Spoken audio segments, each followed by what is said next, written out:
so there's a motor inside the wall. So all we have to do is provide electricity to make it turn on. Exactly. So let me just do... Voila. You feel that? Yeah, what's happening? Particles are becoming unstable. Ramon, get ready. I'm going to release the chemicals into his system.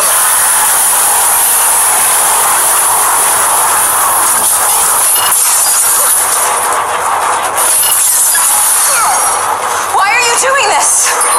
The night Barry was struck by lightning, he was doing fingerprint analysis. Those chemicals got in his system then, and they are going in now. So you're injecting them into him? Have to recreate everything that happened to Barry that night. I'm okay, Iris.